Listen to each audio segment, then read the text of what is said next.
యేసుక్రీస్తునందు మికిలి ప్రియమైన సహోదరి సహోదరులారా, క్రీస్తు జయంతి సందేశము 4వ రోజు.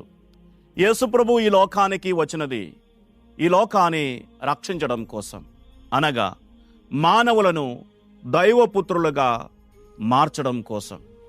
యోహాను సువార్త 1వ అధ్యాయం 12వ వాక్యములో మనం ఇలా చూస్తున్నాం.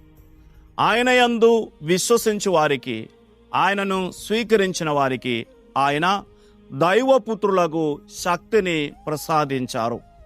ప్రియమైన సహోదరి సహోదరులారా, మనమందరం దైవపుత్రులుగా మారాలి. ఇది యేసుక్రీస్తు రాకడ యొక్క ఉద్దేశము. యోహాను సువార్త 3వ అధ్యాయం 16, 17 వాక్యాల్లో మనం చూస్తున్నాం.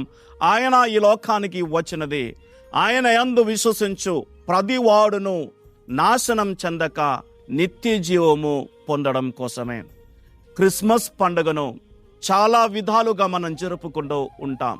కానీ ఈ పండుగ ద్వారా మనము దైవపుత్రులుగా మారాలి.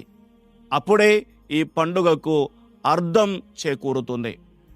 పునీత పౌలు గారు తిమోతికి రాసిన మొదటి లేఖ 2వ అధ్యాయం 4వ వాక్యములో పౌలు గారు అంటున్నారు, మానవులందరూ రక్షింపబడాలి, మానవులందరూ సత్యమును తెలుసుకోవాలి అనేది దేవుని అభిలాష. ఈ క్రిస్మస్ రోజుల్లో ఈ విధముగా రక్షింపబడడం కోసం, దైవపుత్రులుగా మారడం కోసం మనం ప్రయత్నిస్తూ ఉండాలి, ప్రార్థిస్తూ ఉండాలి. ఈ రోజుల్లో ఈ యొక్క ఉద్దేశం కొరకు మనం ప్రార్థిద్దాం.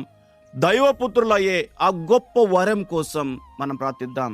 దైవపుత్రులు కావడం కోసం మనమందరం ప్రయత్నిద్దాం. దేవుడు మనలందరినీ ధారాళంగా దీవించునుగాక.